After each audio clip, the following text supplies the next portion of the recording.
So, Swiss banking authorities just handed over testimony to federal prosecutors revealing secret offshore accounts linked to Donald Trump's business empire. We're not talking about a few questionable transactions here.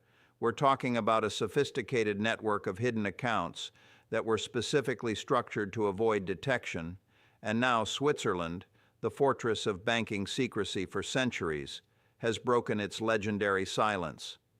It's honestly hard to believe that the Swiss would cross this line, but apparently what they've uncovered was serious enough that they felt they had no choice. This isn't just about tax evasion or shady business deals anymore. We're talking about potential violations of federal banking laws, money laundering statutes, and possibly even foreign corruption charges. And trust me, when Swiss bankers start talking to American prosecutors, you know someone's in deep trouble. Let me fill you in on what's been happening behind closed doors. Here's the scoop on how we got to this extraordinary moment. The Swiss banking system has been the gold standard for financial privacy since basically forever. For over 250 years, Swiss banks operated under some of the strictest secrecy laws in the world, protecting everyone from European aristocrats to modern billionaires. That legendary discretion is what made Switzerland the go-to destination for people who wanted to keep their money away from prying eyes, whether those eyes belonged to tax authorities, business partners, or federal investigators. But things started changing after the 2008 financial crisis, when the United States really ramped up pressure on Swiss banks to cooperate with investigations into tax evasion and financial crimes. UBS got hit with massive penalties back in 2009 for helping wealthy Americans hide assets. Credit Suisse faced similar heat in 2014. The Swiss government eventually had to soften those famous secrecy laws just to avoid getting completely shut out of the global financial system. Still, getting Swiss banks to actually testify about specific accounts remained incredibly rare. They'd negotiate settlements and pay fines, but having Swiss banking officials show up to give sworn testimony about a client's accounts, that almost never happened. But here's where the rubber meets the road. We're now looking at a situation where multiple Swiss financial institutions have provided detailed testimony to federal prosecutors in New York about accounts connected to Trump Organization entities. According to Politico's reporting from October 28th, this testimony wasn't voluntary.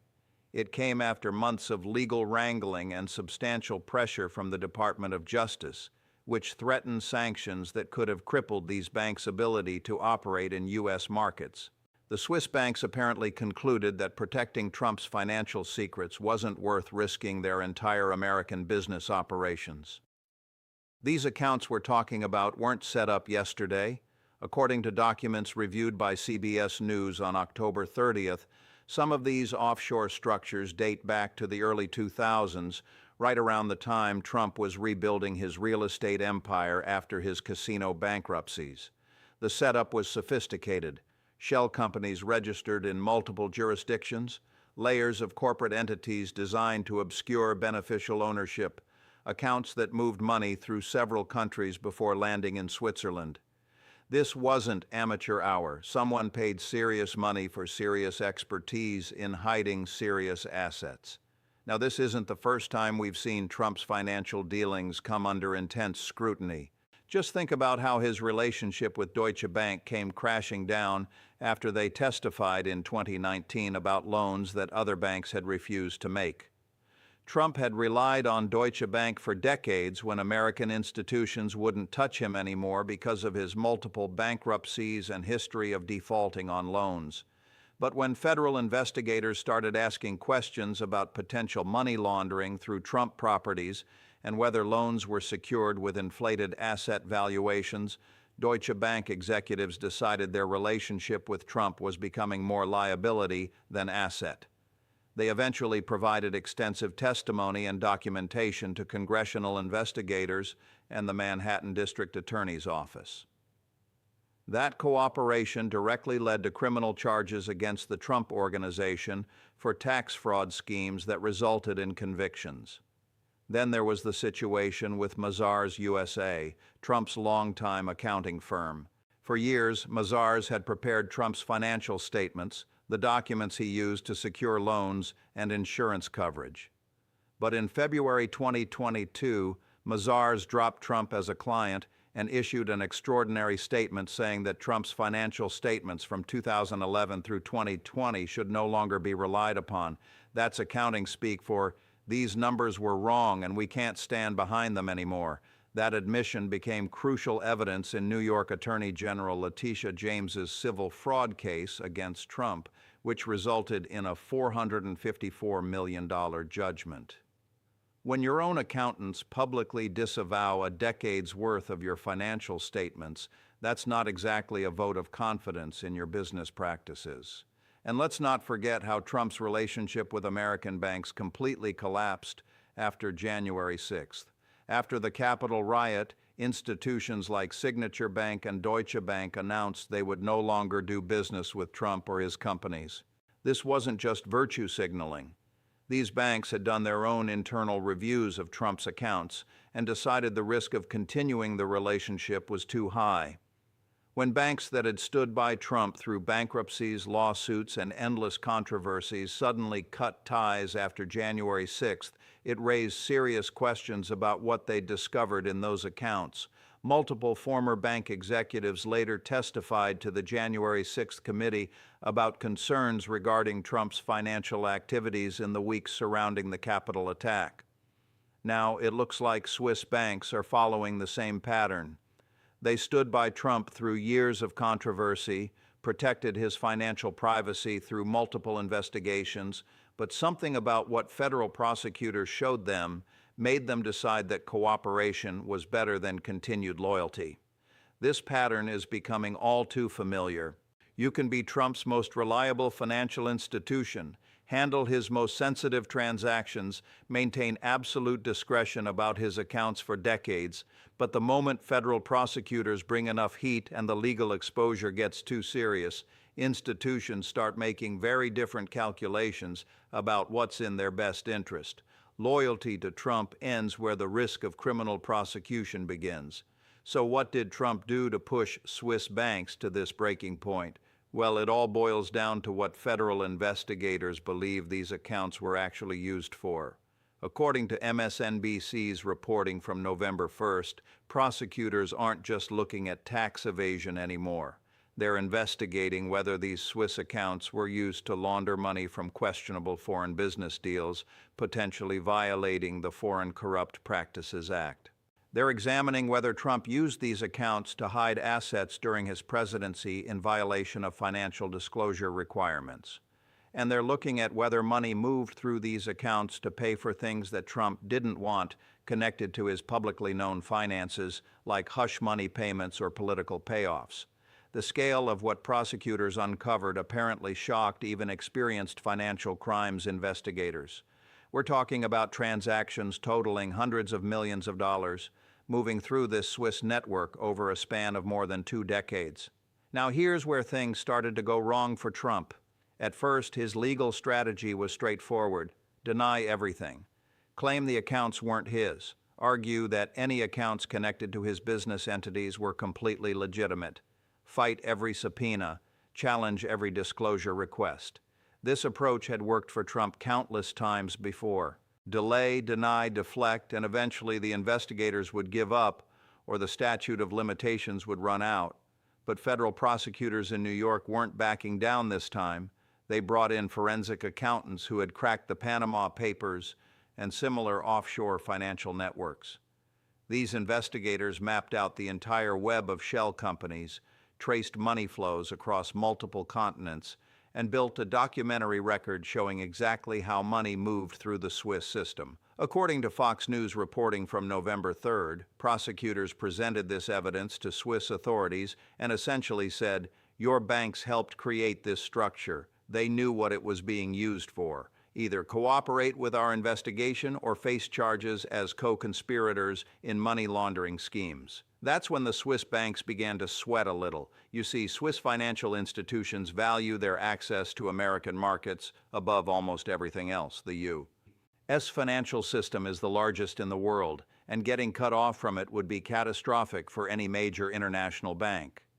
Swiss banks also learned from the UBS and Credit Suisse situations that the U.S. government was completely willing to bring criminal charges against foreign financial institutions if they didn't cooperate.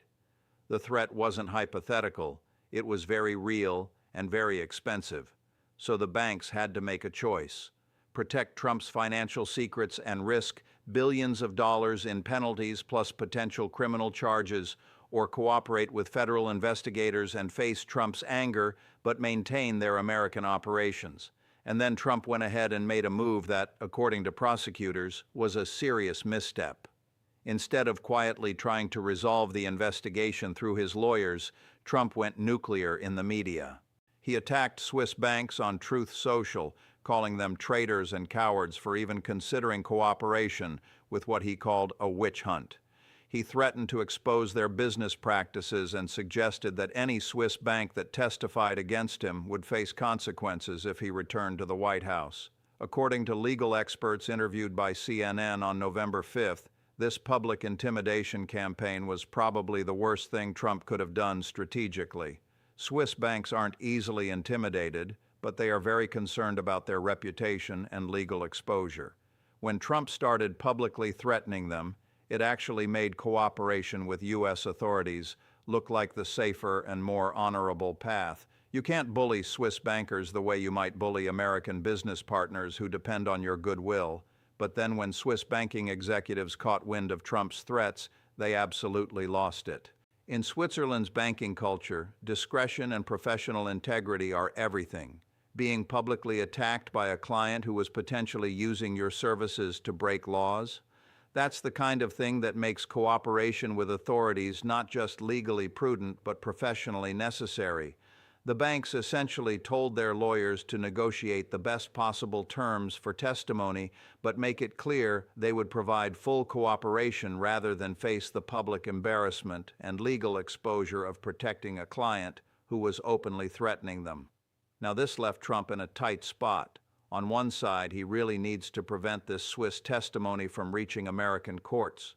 The information in those accounts could be devastating, not just for potential criminal charges, but for the multiple civil cases he's fighting, his political reputation, and his business empire. If prosecutors can show a pattern of hiding assets in offshore accounts while simultaneously claiming poverty in court filings to reduce judgments, that's consciousness of guilt. If they can trace foreign money coming into those accounts during his presidency, that's potential emoluments clause violations. If they can connect account activity to known hush money payments or campaign finance violations, that's additional criminal exposure. The Swiss testimony is potentially the Rosetta Stone that ties together multiple investigations that Trump has kept separate until now. On the flip side, he can't actually stop the Swiss banks from testifying. They're foreign entities beyond the reach of American court orders that might protect Trump. The Swiss government has already signaled it won't interfere with the bank's decision to cooperate because Switzerland itself is trying to clean up its reputation as a haven for financial crimes. Trump's usual legal strategy of delay and obstruction won't work here because the testimony is happening in New York federal court, where judges have shown little patience for his procedural tactics. So Trump is caught in a bind. He can either keep attacking the Swiss banks publicly, which only reinforces their decision to cooperate fully and makes him look more guilty, and that only makes the investigation broader and the eventual evidence more damning. Or he can try to cut some kind of deal with prosecutors, which means acknowledging that there's something problematic in those Swiss accounts worth negotiating about, but that'll definitely make him look weak to his base and could be used against him in other legal proceedings. It's a tough situation, and that's the mess Trump creates for himself over and over. He demands absolute loyalty from the institutions and individuals around him and expects them to protect his interests regardless of their own legal exposure. But then he turns on them viciously when they stop being useful or start cooperating with investigations. He's not shy about attacking them publicly whenever it suits him, which ironically makes future cooperation with authorities look more attractive to anyone else who might be protecting his secrets. This whole scenario is causing major stress within Trump's legal and business operations. If Swiss banks have turned on Trump and are willing to provide detailed testimony about his offshore accounts, every other financial institution that's ever done business with him is left wondering if they could be next. Those smaller banks and accounting firms that helped set up offshore entities or moved money through international transfers are now worried sick about being dragged into a federal investigation as potential co-conspirators. They're meeting with their own lawyers trying to figure out if they should cooperate proactively before prosecutors come knocking. Meanwhile, Trump's hardcore supporters believe the Swiss banks aren't being pressured enough by threats of political retaliation and that Trump should be even more aggressive in attacking them. Things became even more intense when Warren Buffett, one of the most respected voices in American finance and someone who had studiously avoided commenting on Trump for years, broke his silence. According to Reuters reporting from November 7th, Buffett was asked about the Swiss banking testimony during a CNBC interview. He stated that he'd reviewed the public reporting about the accounts and that hiding hundreds of millions in offshore accounts while running for president and then serving as president raises very serious questions about conflicts of interest and potential violations of law. Coming from Buffett, that's an absolutely devastating assessment. When someone as carefully neutral and widely respected as Warren Buffett starts publicly questioning the legality of your financial arrangements, you know you're in a world of hurt. Buffett didn't call for prosecution or make partisan arguments. He simply noted that the behavior described in the reports looked inconsistent with honest business practices and that American voters deserve to know where their president's money came from and where it went. That measured factual critique is actually more damaging than partisan attacks because it's harder to dismiss. Trump can't call Warren Buffett a radical Democrat or claim he's part of some conspiracy. Buffett's reputation for integrity and financial expertise makes his concerns carry enormous weight. The legal implications of the Swiss testimony are massive. Federal prosecutors filed a brief on November 9th in the Southern District of New York, outlining how they intend to use the Swiss banking evidence. The brief stated that the testimony reveals a systematic pattern of concealing assets, evading taxes, and potentially laundering money from foreign sources during the time the defendant held the office of President of the United States. That's legal language for saying Trump used these Swiss accounts to hide financial activities that would have violated multiple federal laws if properly disclosed. The brief specifically noted that some transfers into Swiss accounts coincided with Trump's meetings with foreign leaders, raising questions about whether he received payments or benefits from foreign governments in violation of the Constitution's Foreign Emoluments Clause. The court process moved pretty quickly, and the judge recognized the urgency. After all, we're talking about potential violations that occurred while Trump was sitting president and may still be ongoing. And let me tell you, the judge didn't hold back with preliminary observations. During a hearing on November 12th, Judge Laura Taylor Swain noted that the Swiss banking testimony appeared to show systematic concealment of financial information that a president was constitutionally required to disclose. She indicated that if the testimony proved reliable after cross-examination, it could support charges of financial fraud, tax evasion, money laundering, and potentially violations of the Emoluments Clause. That's legal speak for saying Trump's got no solid ground to stand on here. There's no legitimate reason to hide hundreds of millions of dollars in Swiss accounts while serving as president. You're potentially violating the public trust in multiple federal statutes. The significance of having a federal judge make these preliminary observations in open court created a real stir. It's a significant move, reminding Trump that he isn't above financial disclosure laws or constitutional requirements, even for former presidents. This is a huge deal that doesn't usually happen in functioning democracies where former heads of state face criminal prosecution for financial crimes committed while in office. But the evidence appears strong enough that prosecutors felt comfortable moving forward despite the political implications. Legal experts are noting that we haven't seen a former president face potential money laundering charges related to conduct during his term since the Watergate era. Andrew Weissman, a former federal prosecutor who worked on the Mueller investigation, and someone with conservative credentials in law enforcement, went on MSNBC on November 14th and made a statement that really should catch everyone's attention. He said that if the Swiss banking testimony holds up under cross-examination and corroborates the documentary evidence prosecutors have assembled, this becomes very difficult to defend because you're not talking about aggressive tax planning or creative accounting. You're talking about deliberate concealment of assets and income sources while serving as president, which goes directly to fitness for office and potential criminal conduct. Just think about that for a moment. A prosecutor who built cases against organized crime figures is saying the Swiss banking evidence could support serious criminal charges against a former president. And this is coming from someone known for measured legal analysis, not partisan bomb throwing. Barbara McQuaid, a former U.S. attorney and law professor, mentioned on her podcast on November 16th that the Swiss testimony was particularly damaging because Swiss banks don't cooperate lightly, and when they do provide testimony, it's typically because the evidence of wrongdoing is overwhelming and they need to protect their own institutions from complicity charges.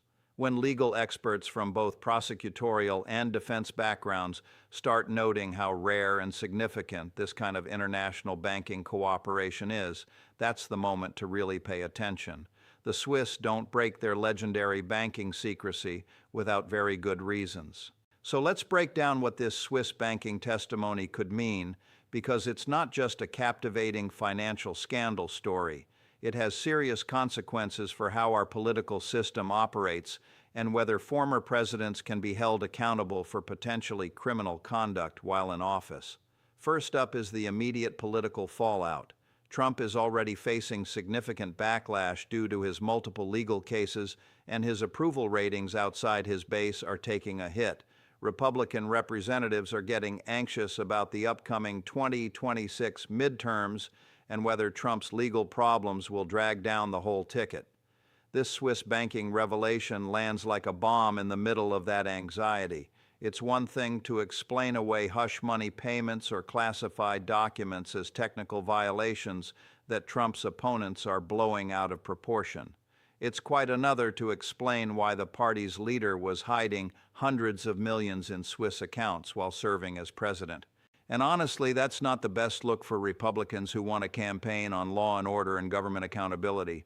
Democrats are definitely planning to take advantage of this situation. They'll argue that Trump believes he's above the law, that he doesn't hold the Constitution in high regard, and that his corruption was even worse than anyone suspected, and they'll have Swiss banking testimony backing up those claims. This is going to be Exhibit A in proving that Trump's entire presidency was compromised by hidden financial interests that Americans never knew about. You can expect to see references to Swiss accounts and Warren Buffett's concerns popping up in Democratic campaign ads, speeches, and debates throughout 2026. The messaging writes itself. How can you trust someone to lead the country when he was secretly hiding his money in Switzerland the whole time he was supposedly serving the American people? Now let's touch on what this means for financial institutions themselves. Swiss banks have spent decades working to rehabilitate their reputation after multiple scandals involving tax evasion and money laundering. By cooperating with this investigation, they're trying to demonstrate that they're no longer a safe haven for wealthy individuals looking to hide illegal activity, but by testifying against a former U.S. president, they're wading right into a political controversy. Trump and his supporters are now attacking Swiss banks as traitors and tools of the deep state, implying bias and questioning their motives, which complicates things for Switzerland's image as a neutral financial center. Yet the banks probably felt they had no other choice. If they stayed silent while protecting accounts that were potentially used to violate U.S. laws, their access to American markets would face even bigger threats from regulators and law enforcement.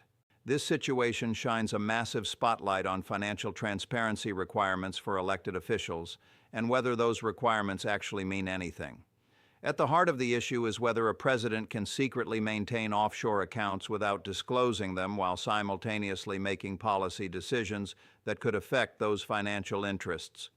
The Constitution includes the Emoluments Clause specifically to prevent presidents from receiving payments or benefits from foreign governments because the founders understood that financial incentives could corrupt decision-making. The mandatory financial disclosure requirements exist for the same reason. Americans have a right to know about their president's financial interests so they can judge whether policy decisions are being made in the national interest or personal interest. For 250 years in American democracy, we've operated on the assumption that presidents would disclose their financial holdings honestly, divest from businesses that created conflicts of interest, and place remaining assets in blind trusts managed by independent parties. Presidents from both parties have generally followed those norms because they understood that maintaining public trust requires transparency about finances. But Trump has always been uncomfortable with those limitations. He refused to divest from his businesses, maintained active involvement in his companies while president, and according to the Swiss banking testimony, apparently hid significant offshore accounts that never appeared on his financial disclosures. If those allegations prove true in court, that's a complete abandonment of the transparency principles that have governed presidential finances for over 2 centuries. And it opens the door for future presidents to hide their financial interests without any accountability to the public. So the implications of this case reach far beyond just Trump and Swiss banks. It's about shaping the structure of presidential accountability for many years to come. Each time a president brushes aside disclosure norms, breaks financial laws, or attacks the institutions investigating him, it weakens our democratic systems. It starts making behavior that used to be completely unacceptable feel normal. Think about it. If Trump can hide hundreds of millions in Swiss accounts while serving as president and face no meaningful consequences, what's to stop the next president from doing the same? If a president can just refuse to disclose foreign financial interests whenever they want, what's to prevent corruption from completely overtaking our government? These actions don't just disappear when Trump leaves the political scene. They become precedents. They become the new normal. And that's pretty dangerous.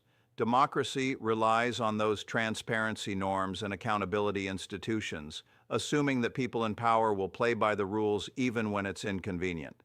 When those norms crumble because leaders face no consequences for violating them, democracy itself starts to falter. Looking ahead to the 2026 midterms and the 2028 presidential race, it's clear that all of this is going to have some significant effects. We're still months out from the midterms and more than 2 years from the next presidential election, but the narrative being set now is bound to influence how things unfold. If the story playing out is one of Trump battling financial crime investigators and Swiss banks, getting exposed for hiding assets while president, and potentially facing criminal charges for money laundering, that spells trouble for Republicans tied to him. Voters usually don't reward corruption and financial scandals. They want leaders they can trust with power and money. Right now, Trump isn't offering that, and Republicans who continue defending him unconditionally will face hard questions about why they're backing someone who apparently hid his wealth in Switzerland while claiming to fight for working Americans. So expect Democrats to champion a message focused on accountability, transparency, and cleaning up Washington corruption. After years of Trump's financial scandals, there are folks who believe that if you vote for Democrats, financial crimes by powerful people will actually get investigated and prosecuted.